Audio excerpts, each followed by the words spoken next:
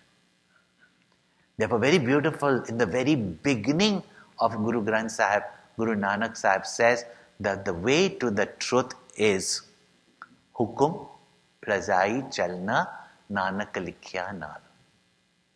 Right? That we have no choice. Once you've done the action, the result will come according to your actions, but governed by the laws of nature which we don't know. You may be wise not to plant Karela seeds and want mango. But you get the Indian mango, Alfonso Kesari, so sweet, so delicious, and you plant it in your backyard. Yeah? And you still get tasteless fruit. You did everything what you thought was right. But मेरे देश की धरती सोना उगले, उगले हीरे मोती. There is something even in the fragrance of that soil that gives the right minerals or taste to the fruits. These laws, we don't know all of them. So even we may have done right. But when you get the result, gracefully accept it, then your mind does not get agitated. And while you're doing your action, fulfilling your desires, not only if you perform your actions by putting your mind in the present, in the action. That's why everybody reads the book now. But how? The Gita completely explained how our mind should be, that when you put your full attention on the action that you are supposed to do, you're not only attentive, you're efficient, you are in the present, your mind is not dissipating itself into the anxieties for the future. While doing your action, you are poised. Samatvam yoga uchyate. You are poised. And when the result comes, you are not agitated. You are again poised. Such a person who later on, even the pressure of selfish desire is gone, and even does work for the society, but without anxiety, without saying, I did it and didn't get appreciation. Such a person, while doing action, becomes calm and focused. Two things required for meditation. A calm and focused mind, concentrated mind. Otherwise, one has to struggle, keep a lamp there, keep an image there, or keep on repeating something, and yet your mind runs here and there. That's why in Mahabharata there's a story that one ascetic was meditating in the forest, concentrating his mind. And it so happened that a bird was making a lot of noise on the tree. And he just looked at the bird angrily. And the rays that came from his eyes, burnt the bird and fell down. Suddenly he realized that he's got such power. Such power. So now he became a little bit arrogant. I can burn a bird. So when he went for begging for food, bhiksha, so he stood outside.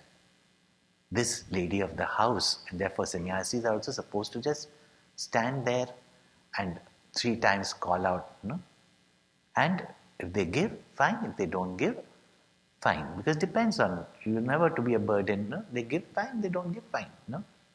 So he was waiting. The lady of the house said, I'm feeding my in-laws. I will come and give. So when she came out, he said, do you know whom you made to wait? No, she had not invited. If you invite and you make someone to wait, it's not good. Do you know who you have? And she said, I'm not that little bird. That will burn down with your anger. It had just happened. There was no Twitter, no... The Mahabharata, the story is, I tell you, the fastest way of communication is not television, it is not telefax, it is not telephone, it's tell a woman.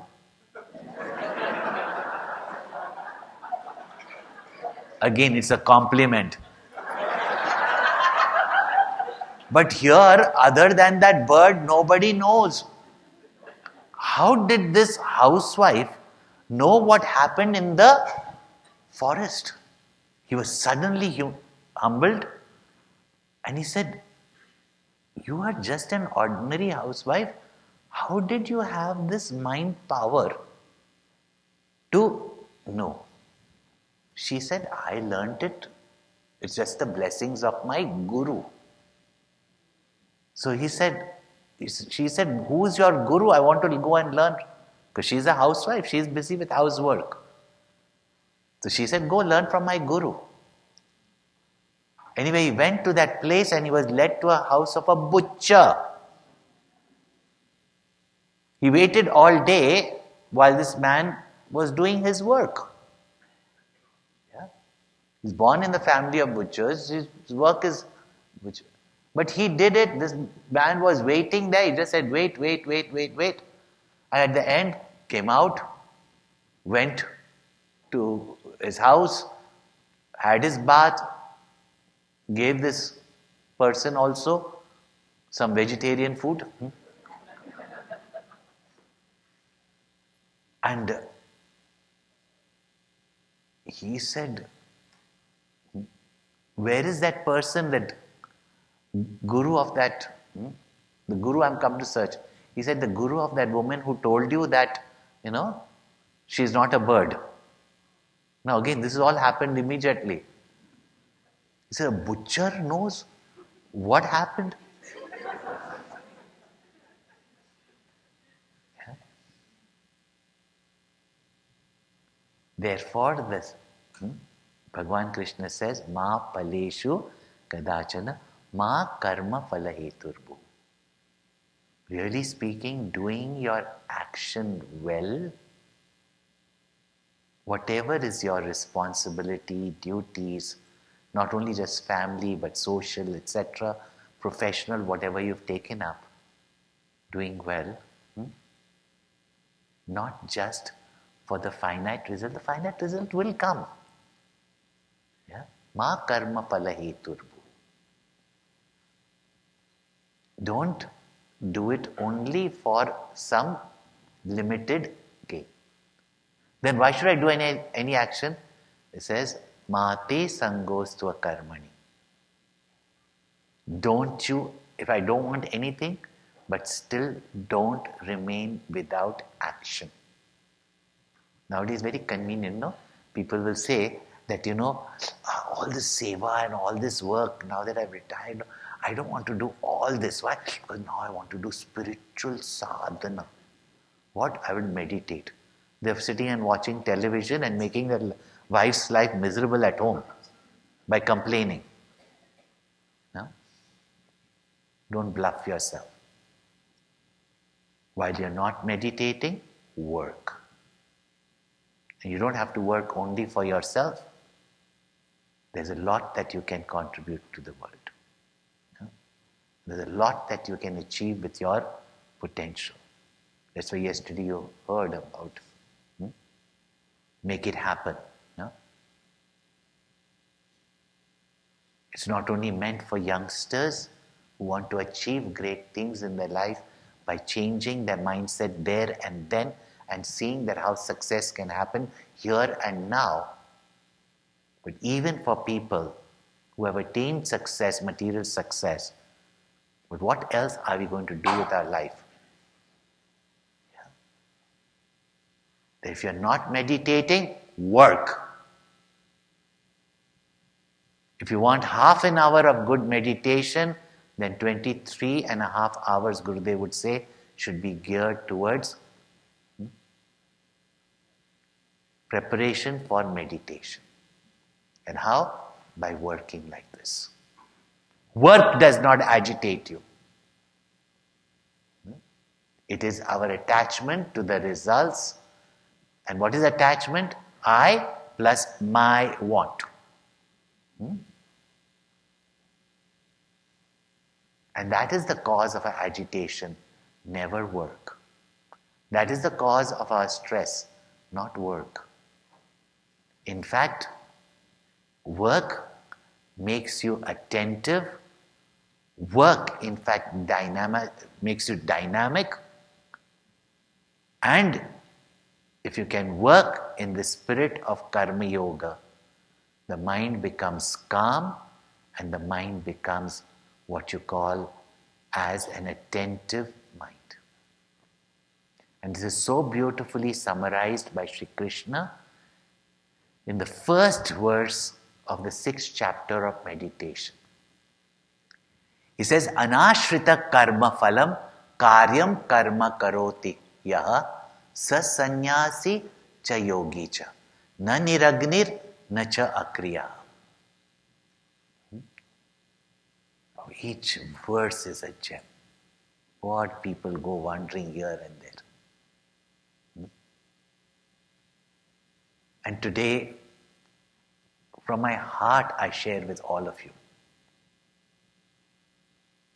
that until and unless you do your daily duties, and I repeat, duties are not just me and my family. We have social duties, we have national duties, we have duty for any person. Therefore, Matru Devo Bhava, Pitru Devo Bhava, Acharya Devo Bhava, Atithi Devo Bhava. Anybody who comes to you for help, assistance, whatever. Therefore, what beautifully Bhagavan says, what is Karma Yoga? Anashrita karma phalam karyam karma karotiya. One who does with the attitude of duty. One's daily action, but not anxious, not dependent, not attached, not clinging to the fruits, which means that whatever result comes, accepts it. But you will say, duty, duty, no beauty. Here Krishna says, such a person only truly becomes a sannyasi. Sannyasi means free of ego and selfish desire. And such a person indeed is a yogi, a person of mind mastery. Who like that housewife? Who like that butcher? Is far superior than that person who was sitting and had no control over his anger. And his yoga was for destruction, not for union. See how beautiful, how precise each instruction of Krishna is, guidance of Krishna is, the knowledge of Vedanta is. Sa sannyasi, sa yogi. And later on he goes to say, a yogi is a karma yogi, only those who have done their duties. Somebody once asked my mother only. And so much wisdom you get from your mother. No? Somebody asked, that first they asked, why did you let your son go to become a brahmachari? First they complained, So she said, when I was handing my other sons to their wives, I know they were not mine. If this son wants to go to God, why should I stop? Wants to serve society, why should I stop? I tell you, some mothers only who are a source of wisdom. Then somebody said, it's okay for you, you've got 3 sons. And what she said? And I got to know from them because they became my students later on. No? She says, you may have 3, you may have 10. But the one who goes for the spiritual path is the one who would have been yours. Because only one who have done their duties are really fit for the spiritual path. So, anashrita karma phalam karyam karma karotiya sa sannyasi cha yogi cha na niragnir na chakriya. How to do that? You say, duty, no beauty. That's for yesterday's verse. Yat karoshi yadash nasi yajjuhoshi dadasi yat yat tapasyasi kaunteya tat kurushva madarpanam. Do everything dedicating to that one from whom you have received everything. Yeah? Who is that? Will be the subject day after tomorrow. But we are not non-believers or fancy spiritualists. I am spiritual, so no God. Yeah? Call it nature, call it society, whatever you want. But you are nothing without your parents, your ancestors, your community, your society, your nation, the world at large, including every creature. Yeah? If only there is gratitude, then only we have the sense of dedication and responsibility. Otherwise, living in this cocoon of me and my, never able to spread our wings and fly. Yeah?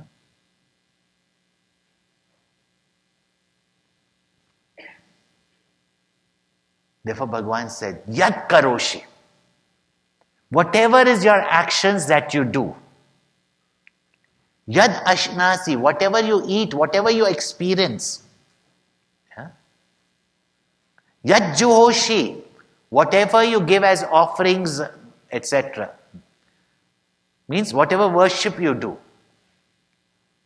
Yad dadasi, whatever you share, whatever you give in charity.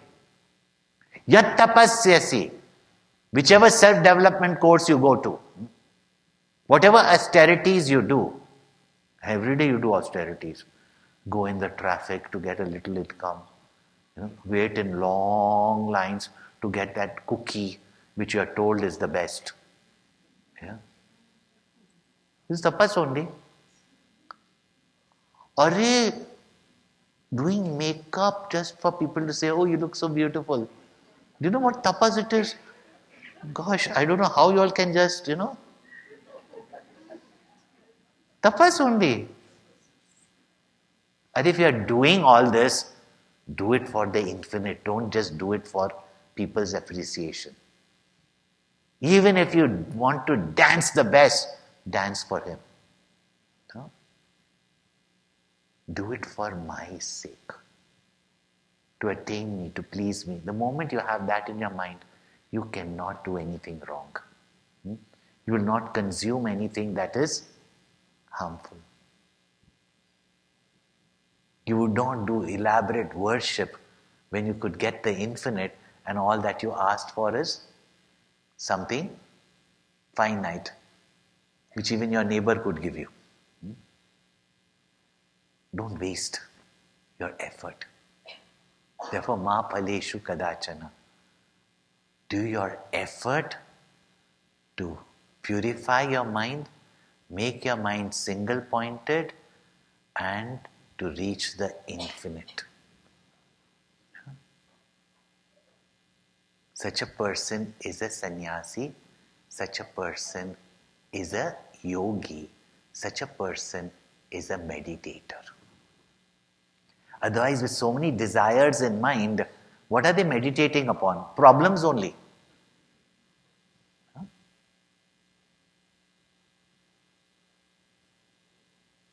So this is the preparation for meditation.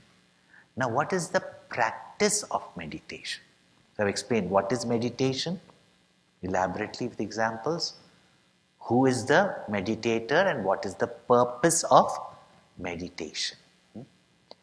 Before we get into meditation, what are the obstacles in meditation? And today the obstacles will be mobile phones. And the other is, besides of course the distraction of our mind, like, is the other person meditating or not?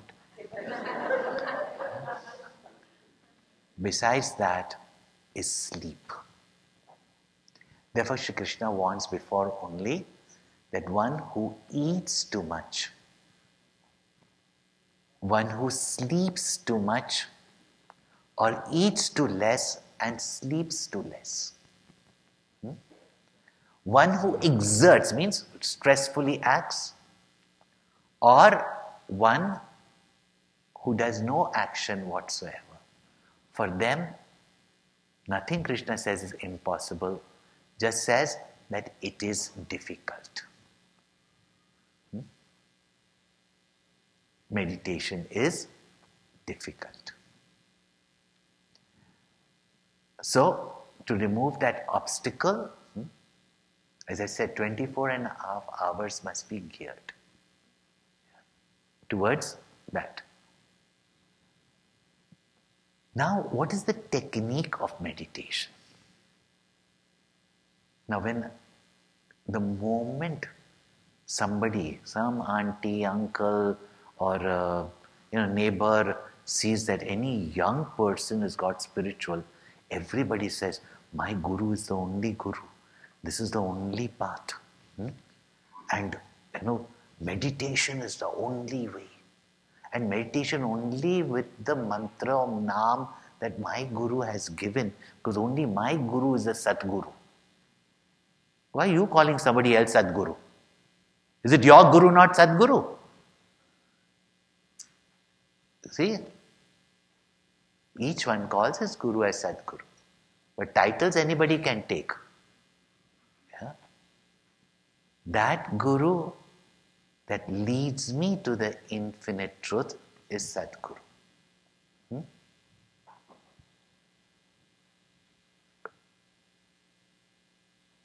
So therefore,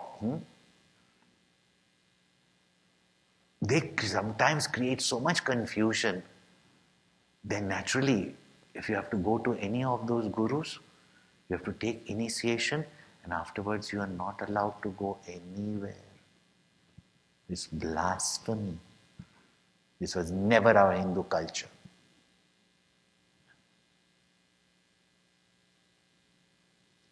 After teaching the entire Gita, what does Krishna says? I have given you this knowledge as you asked for, clearly with logic, examples, even proof. Now you make your choice and deem what is necessary. And do what is necessary. This is the Guru who gives freedom. I'd heard Gurudev from a distance. I used to sit behind as a shy youngster.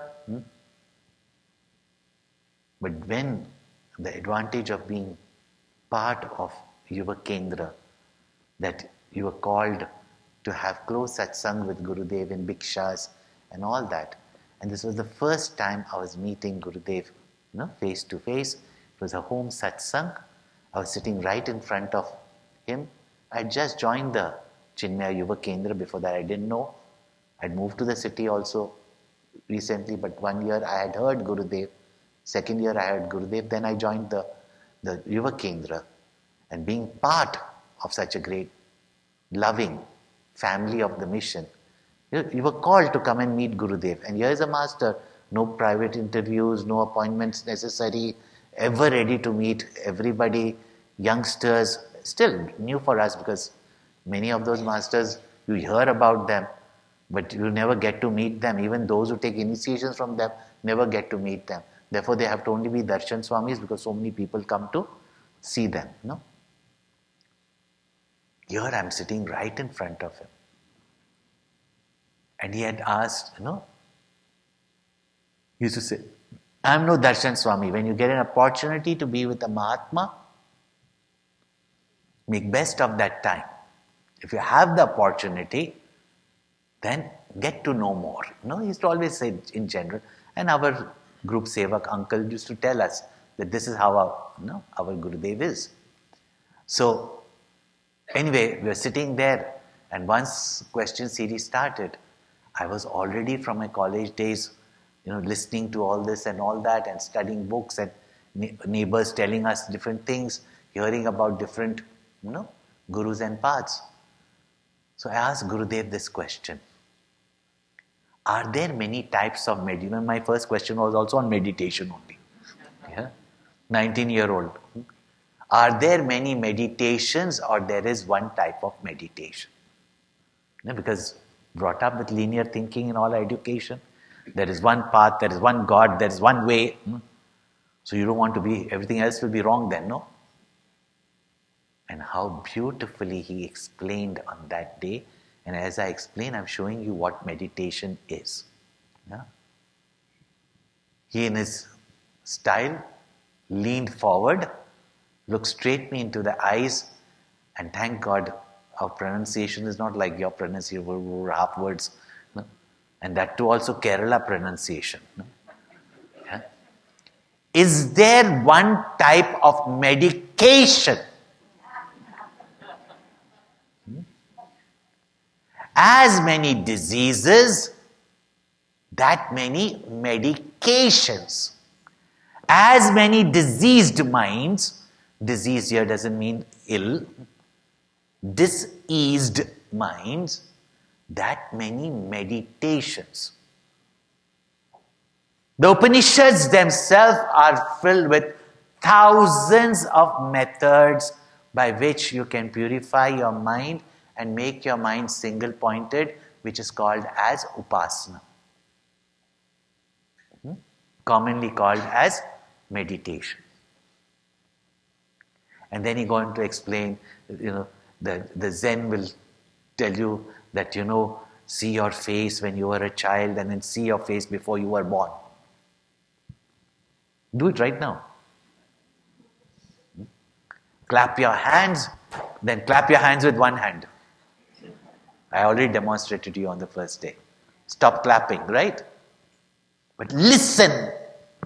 Listen to the sound of one hand clapping. What will you listen to? Which you miss, which you take for granted. Silence is always there. Remember. First day. Silence is always there. But our attention is not on the silence. Our attention is on the noise. You see, there will be others. Don't take God form, because that's religion. So don't look at the feet of Krishna, at his style with which he stands, his smile. Take a fly. And then you look at the whole body of the fly. Then you see the head of the fly. Then you see the big eyes of the fly. Then you see the lips of the fly. It's like from big to small. And then you see the smile of the fly. What will happen? Huh? All this is to take your mind to silence, but attentively. And then he told that the great masters in so many different ways have taught the same. Now don't say that all religions are one and all masters. No? Great masters have taught. Yeah. It's those who don't know make all these distinctions and differences, etc.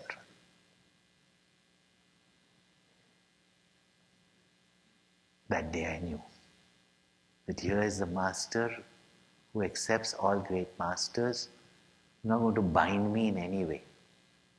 Yeah?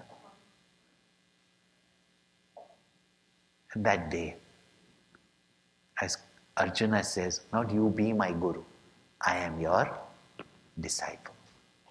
Shishyasteham shadimam tvam prapannam. Yeah? And on that day itself, we were so meditative that we could not go back home and watch TV or whatever. There's only one quiet place we went, and that is called as the Peak. That was the only one quiet place in the metropolitan city that we lived in. And that night, there were no mobile phones, no phones there also, not even land phones. And we went only to meditate. And when your mind is quiet, time just passed. It did get late. Of course, some parents got anxious. It was not unusual even at that time on Saturday night, and that also all known youngsters. We were like brothers, sisters and all that. So, known youngsters going out late at night, even though many of us never went that late. Naturally, parents called up, to see where we were. Some parents. And of course, those who suddenly start feeling, oh, what? These youngsters, they have gone away. Parents are calling. And, boys and girls have gone out. This, that, this, that. It became. While we were meditating, they were agitating. And when next morning, early morning, even though we were out late, early morning, all the youngsters were there at the airport to see Gurudev off. But we didn't know hell had broken loose. Yeah? All these uncle, aunties, what a bad reputation for Chinmaya mission that the youngsters, after having satsang with Gurudev, went on Saturday night till late nights. The parents were calling and we had to wake up Gurudev. But what, Gurudev will go searching for us, is it? Anyway, we know we never did anything, But they didn't even give us, like the most parents, they just start shouting and they don't listen. The children are trying to tell you something. Nobody listened to us. Nobody knew where we were. Anyway, we said, you should never do anything. We didn't want Gurudev to go with a bad impression of his youngsters. So we just, were waiting for Gurudev to come. Those time tickets were all done. You would just walk into the immigration and there he came striding fast. And we, as youngsters, dashed to go and first bow down to him and just say sorry that we were late and this is what we went for. From there on he said, hey, where were you all? Yeah. Now by the time we could even reach him, all these uncle aunties came, pushed us aside like we are not fit even, and bowed down to Gurudev, and Gurudev went straight towards the immigration door. And just when he was entering the immigration door, he turned around in front of all the people. He said, my youngsters, you don't have to go to the peak to meditate. Nobody knew except youngsters. You don't have to go to the peak to meditate. In meditation, reach the peak.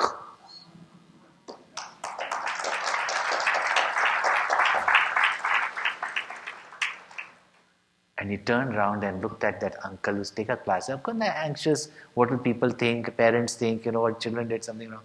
He just said, after a session like that with me, you think my children would go and do? Of course, even then, youngsters didn't do anything wrong. Maybe just go and party or something like that. You think they would there? Then uncle came and said, oh, you are going to meditate?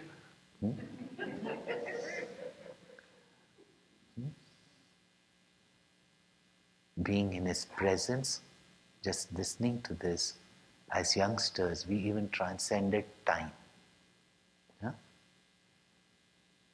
So now, what is this method to prepare yourself for meditation? The first day, I give you a practice. Did you do it regularly? Indian nod.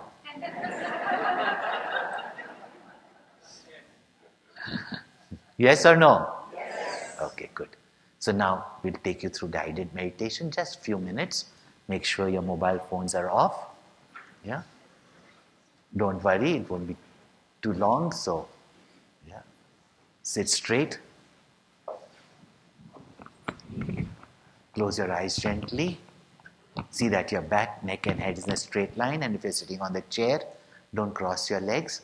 Keep it flatly on the ground. Either keep your hands closely on your lap or interlock it and throw it close to the trunk of your body.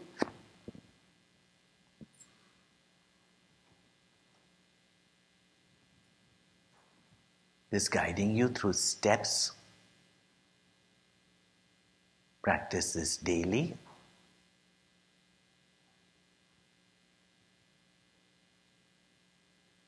First of all, even in the crowded house, and blessed are you all that you've got big homes, have a clean, sacred space.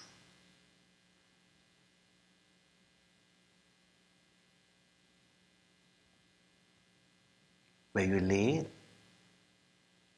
a mat or a straight chair.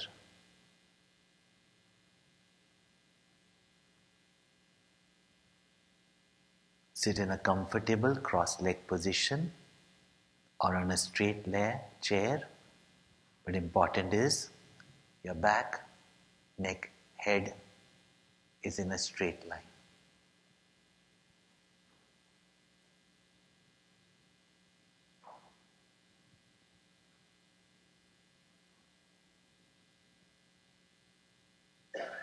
At each step, become aware of your body. Then different stages, breath, mind. Be aware of the steadiness of your body. Our body and mind, breath and mind are all linked to each other. When the mind is steady, the body is steady. When you keep the body steady consciously, the mind also relatively becomes steady and quiet.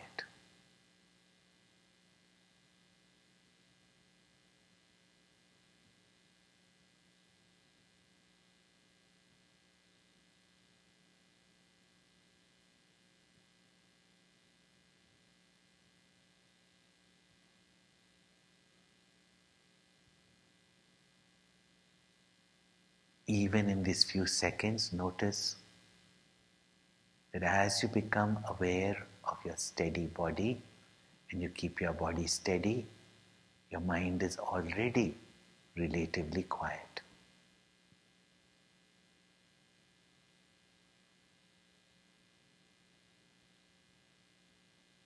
In the beginning stages, it is very important to relax the body. Now, if you become aware of each muscle of the body, again, not only it helps us in concentration, it gives us something to do and then relax.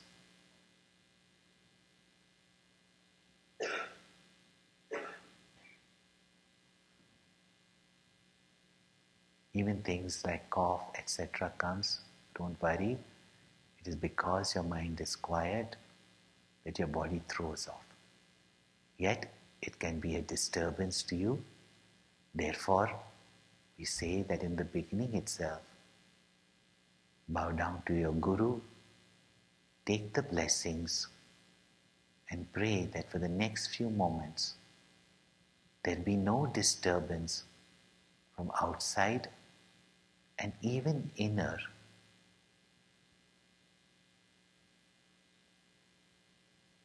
Pray and assert to yourself,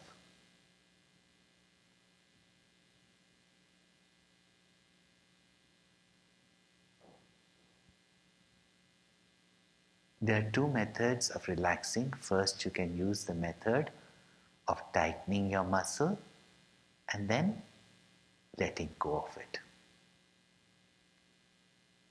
Start with your feet muscles. It's good to do one leg at a time, but today we can do both. Curl your toes without making much movement. Curl your toes and let go.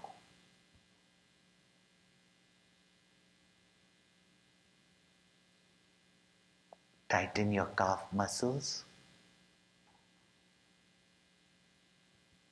and then let go. Tighten your thigh muscles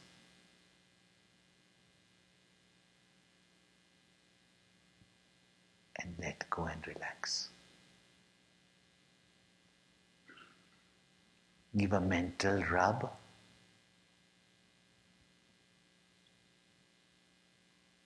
to your lower back. This is where we carry a lot of burden. Just mentally tell it to relax. And see that wave of relaxation going to the muscles that you are sitting on and throughout your leg.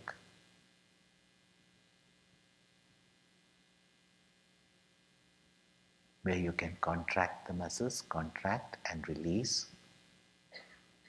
The other muscles relax by giving it a mental auto-suggestion or a mental massage.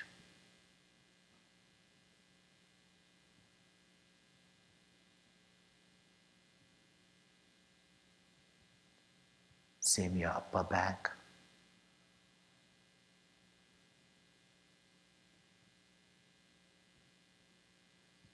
Your abdomen muscles. If you participate fully, you won't fall asleep. In fact, every moment would be such a peaceful joy.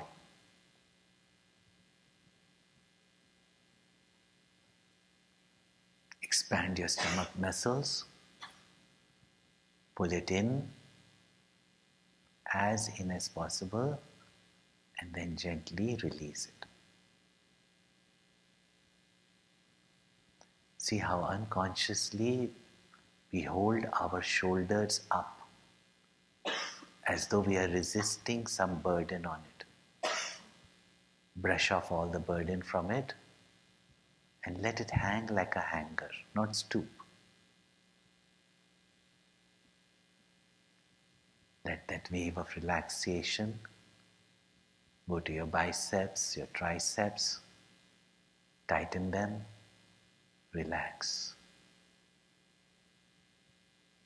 Fingers also, tighten them, relax.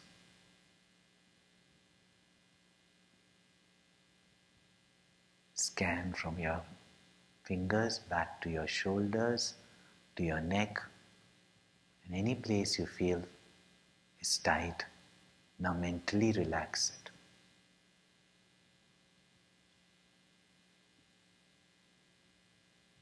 Neck muscles, relax.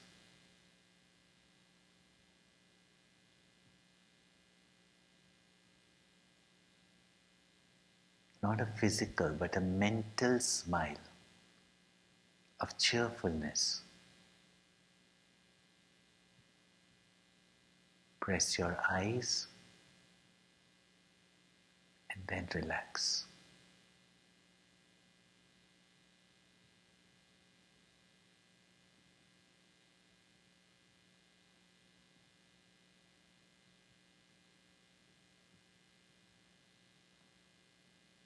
If you still find some muscles that are tight, just mentally give it a gentle massage and say relax, relax.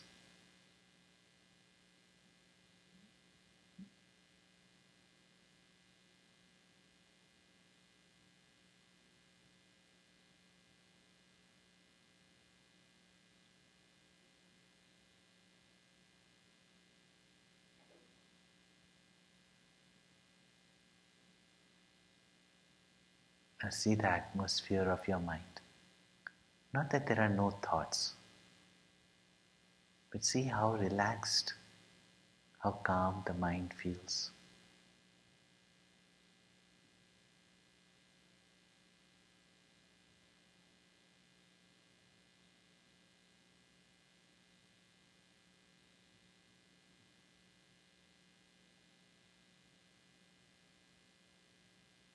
Now watch your breathing.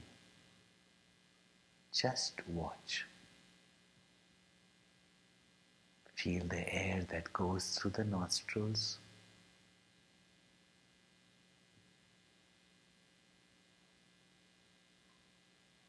Where it goes.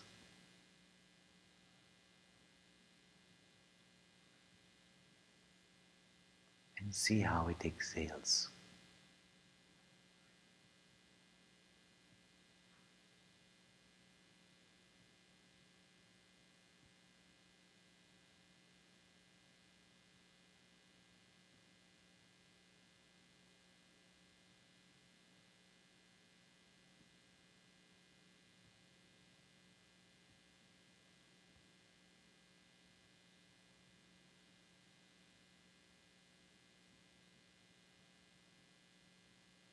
Now see the condition of your mind.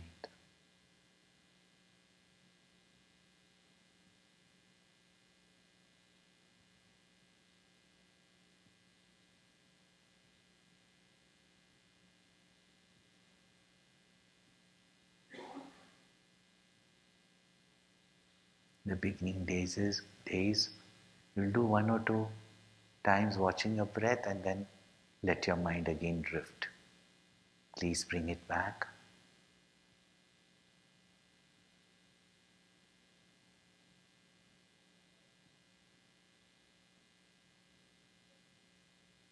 As you experience your mind, peace, relaxed, and it feels so beautiful. Expose your mind to this inner peace, this inner beauty.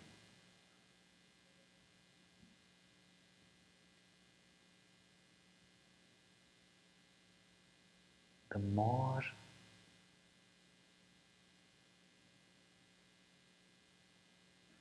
you keep reminding and experiencing this inner beauty, this inner peace, the less you will become dependent for peace and happiness, for validation from the world outside.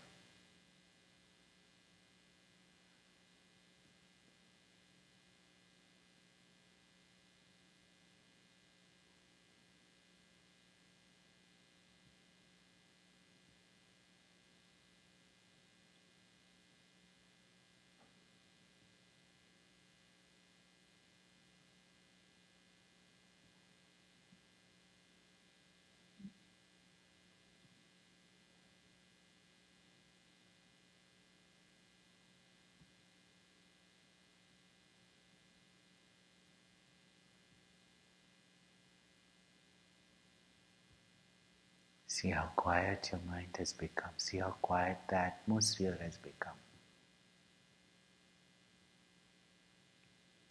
how you all are radiating that peace around you.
Having brought your mind to this quietude, in this quiet mind, you begin your contemplation. And what are we to contemplate upon? We'll cover in the topics tomorrow and day after.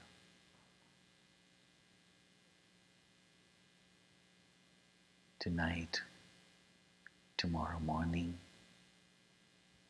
and whenever you make time for yourself, try to sit for at least 10 minutes,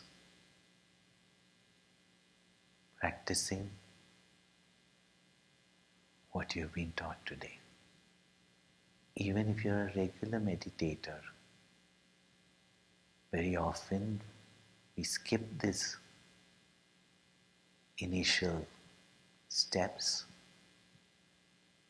and kind of rush in to do some japa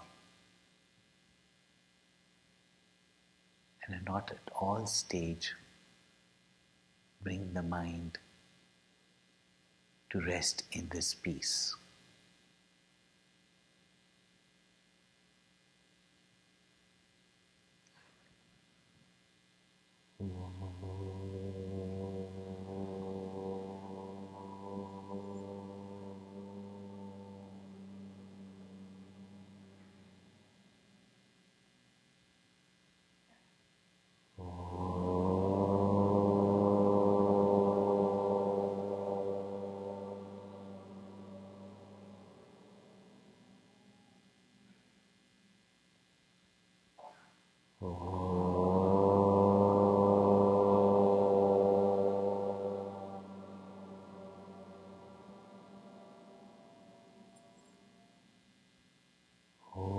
Purnamadaha Purnamidam Purnat Purnamudachyate Purnasya Purnamadaya Purnameva Vashishyate.